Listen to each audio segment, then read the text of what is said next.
Hey Pitmasters, what is up? Today we're going to find out what the difference is between smoking a steak low and slow and searing it.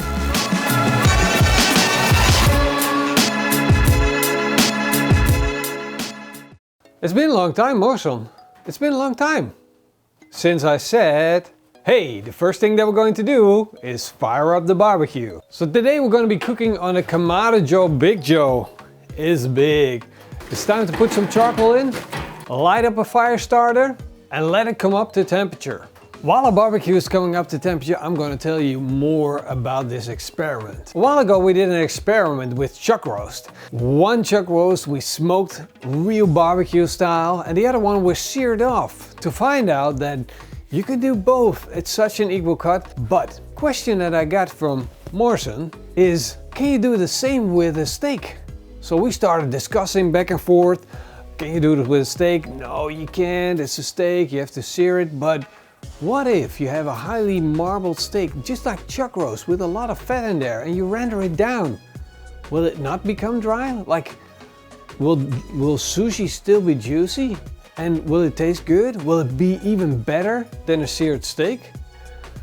Of course, we wanted to find out, but not with a Wagyu steak. So we got the next best thing, which is sashi steak from Denmark. It's a classification, it's not a breed of cow, but look at this steak, man. Look at the marbling of this. So we got one big fat one. Look at that. It's 3 fingers thick. And the other one is just an ordinary steak. Well, it's not an ordinary steak. That's not the right way to put it, but it's 2 fingers thick, or more like 1.5 finger. So this is perfect for searing and then eating. And this one, it's more like a roast size. So this one we're going to do low and slow until it's fully cooked. And what I mean by fully cooked, all the way up to what you normally would do beef ribs. So we have proper barbecue steak. To get a fair comparison, we're going to season them both with salt and pepper. So I'll start with a little bit of olive oil, drizzle it on, and then rub it in so that the steak and salt will stick to it perfectly. Now we'll put our giant chunk onto our smoker, which we set to a temperature of 110 degrees Celsius. Look at that thing. Will it fit?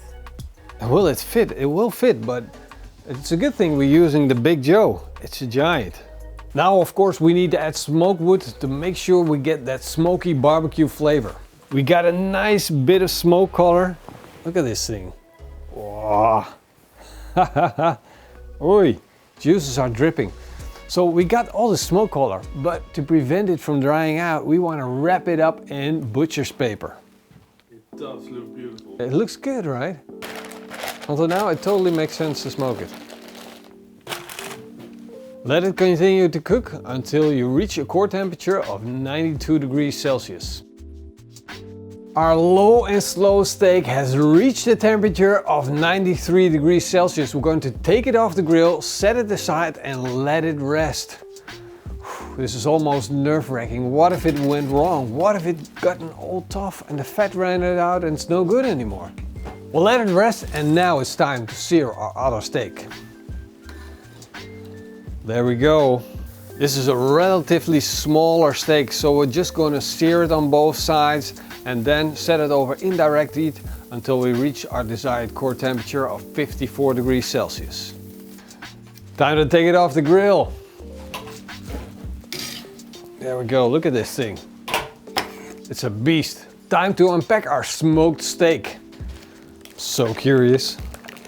Mind-blowing. Whoa! Whoa. The bones are falling clean off. Look at that. That's what you're looking for if you're smoking beef ribs. But smoking steak, I've never done it before. It almost sounds like sacrilege, but man, I think this just might be a good thing. I'm gonna try a bit more, son. I can't hold off any longer. Look at this, how good this is. Looks super amazing. Just a little bit from over here.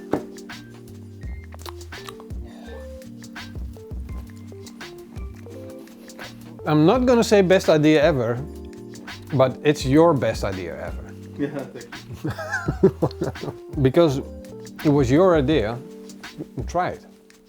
And this is not one of the best parts. This is just a side piece. It's really good.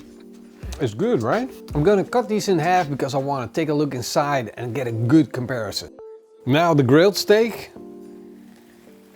Wow, putting these things side by side, this is clearly a steak in the traditional sense, but here, this just looks like beef ribs and it's juicy. My first instinct says to go for these beef ribs and see what they're like.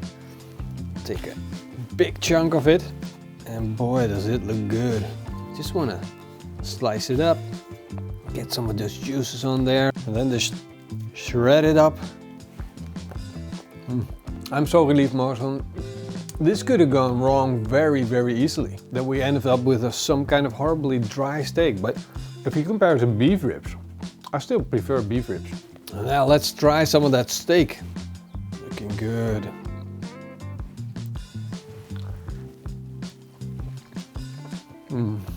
That is really a tasty steak.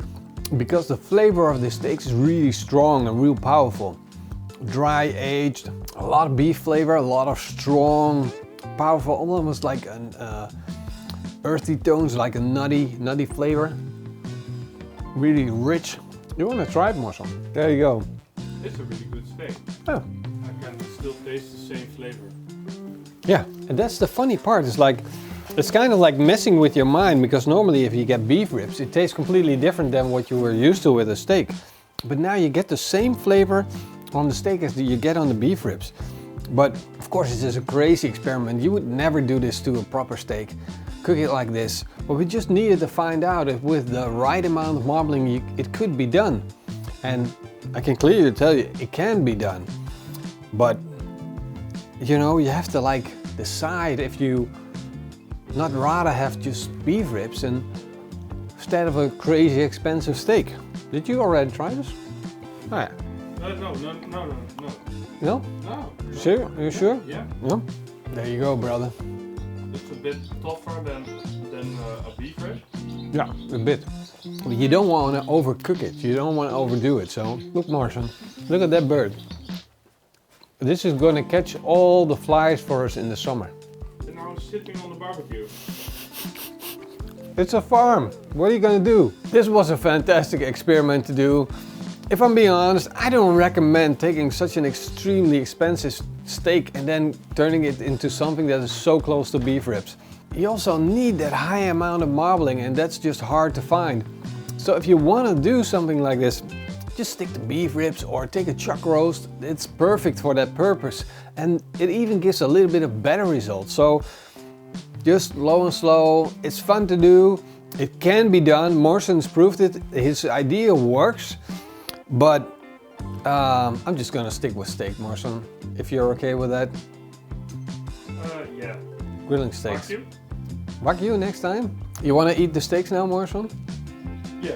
Okay. Let's first finish it up. Okay, so we'll finish it up, and I just want to say thank you guys for watching. You've been a great audience, and all of the patrons and the YouTube members, you guys freaking rock. Hope to see you guys next time. Until then, eet smakelijk and keep on grilling.